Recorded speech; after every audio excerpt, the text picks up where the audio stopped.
पहले नरेंद्र मोदी जी छाती फैला के आते थे, अब नरेंद्र मोदी जी ऐसे आते हैं।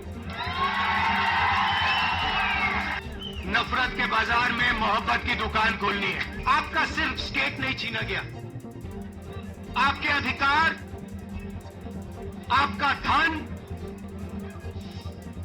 सारा का सारा आपसे छीना जा रहा है।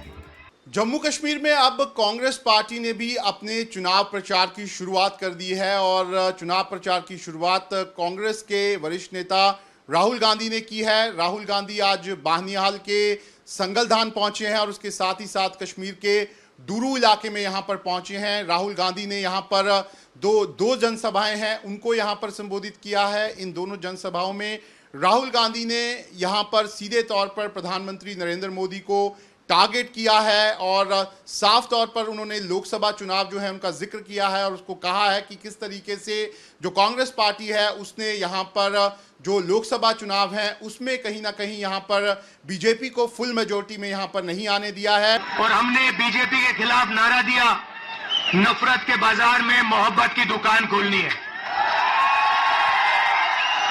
उनका काम नफरत फैलाने का है, हमारा काम मोहब्बत फैलाने का है। वो तोड़ते हैं, हम जोड़ते हैं और अंत में नफरत की काट मोहब्बत से ही होती है। आप सब जानते हो, नफरत को नफरत से नहीं काटा जा सकता है, नफरत को मोहब्बत से ही काटा जा सकता है, हराया जा सकता है। और आपने इस चुनाव में देखा होगा, पहले नरेंद्र मोदी जी छाती फैला के आते थे, अब नरेंद्र मोदी जी ऐसे आते हैं।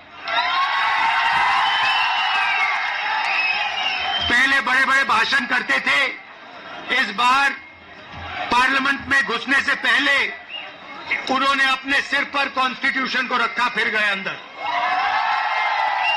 इसके साथ ही साथ राहुल गांधी ने यहाँ पर लोगों के बीच में जम्मू कश्मीर का जो स्टेटहुड जम्मू कश्मीर को मिलना है उसको लेकर चर्चा की है और राहुल गांधी ने लोगों से वादा किया है कि अगर उनकी सरकार बनती है तो वो सबसे पहले जम्मू कश्मीर को यहाँ पर स्टेटहुड जो है वो यहाँ पर देंगे।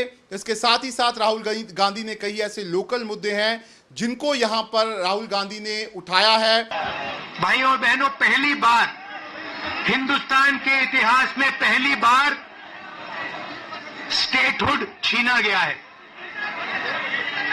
यूनियन टेरिटरी को पहले यूनियन टेरिटरी को स्टेट बनाया गया था।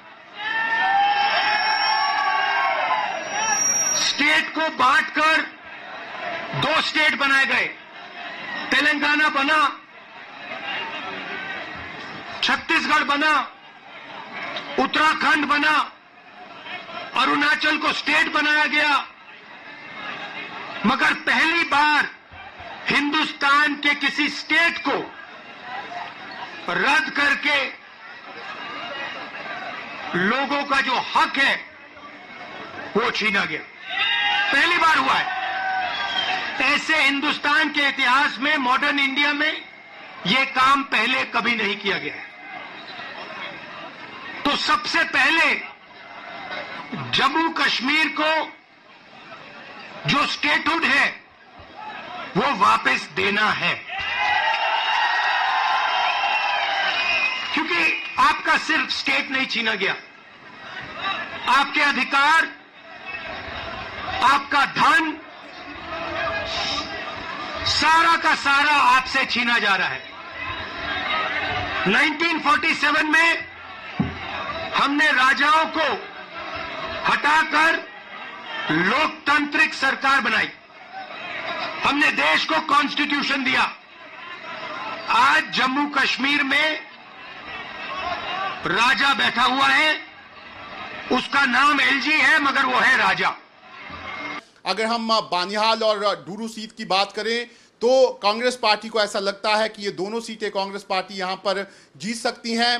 बानिहाल सीट पर यहां पर कांग्रेस पार्टी के यहां पर जम्मू कश्मीर के पूर्व अध्यक्ष हैं वकार रसूलवानी, वो यहां पर खड़े हैं। पहले भी वो इस सीट को यहां पर जीत चुके हैं। इसके साथ ही साथ डूरू विधानसभा क्षेत्र की बात करें तो वहां पर कांग्रेस में फिलहाल जो जनरल सेक्रेटरी हैं जीए मीर, वो इस सीट से एक बार फिर चुनाव लड़ रहे हैं। पिछली बार वो यहाँ पर पीडीपी के कैंडिडेट से हार गए थे, लेकिन इस बार कांग्रेस पार्टी को लगता है कि ये सीट जो है वो कांग्रेस पार्टी एक बार फिर यहाँ पर जीत सकती है। इसलिए जो राहुल गांधी हैं वो सबसे पहले इन्हीं दोनों सीट पर यहाँ पर आए हैं और उन्होंने यहाँ पर अपने चुनावी प्रचार की शुरुआत जो है वो यहाँ पर की है। इसके साथ ही अगर हम बात करें तो जम्मू कश्मीर में यहाँ पर जो कांग्रेस और नेशनल कॉन्फ्रेंस है उनके बीच में यहाँ पर अलायंस पहले ही हो चुका है। 35 सीट पर यहाँ पर कांग्रेस पार्टी यहाँ पर चुनावी मैदान में उतरी है और इन सीटों के लिए कांग्रेस पार्टी ने यहाँ पर अपने 40 स्टार प्रचारकों की लिस्ट जो है वो यहाँ पर जारी की है, जिसमें प्रियंका गांधी, मल्लिकार्जुन खड़गे और कई ऐसे नेता हैं जो यहाँ पर चुनाव प्रचार के लिए यहाँ पर पहुंचने वाले हैं। कांग्रेस पार्टी को ऐसा लगता है कि नेशनल कॉन्फ्रेंस के साथ यहाँ पर अलायंस करके कांग्रेस पार्टी यहाँ पर काफ़ी सीटें जीत सकती है और उसी को देखते हुए अब कांग्रेस पार्टी ने अपने चुनाव प्रचार की यहाँ पर शुरुआत भी की है और राहुल गांधी जो हैं वो अब यहाँ पर निशाना साधते नजर आए हैं बीजेपी पर। और इसके साथ ही राहुल गांधी ने कई बड़े वादे जो हैं वो यहाँ पर जम्मू कश्मीर की जनता से किए हैं। न्यूज नेशन अब व्हाट्सएप पर खबरों के ताजा अपडेट के लिए न्यूज नेशन के इस QR कोड को स्कैन करें।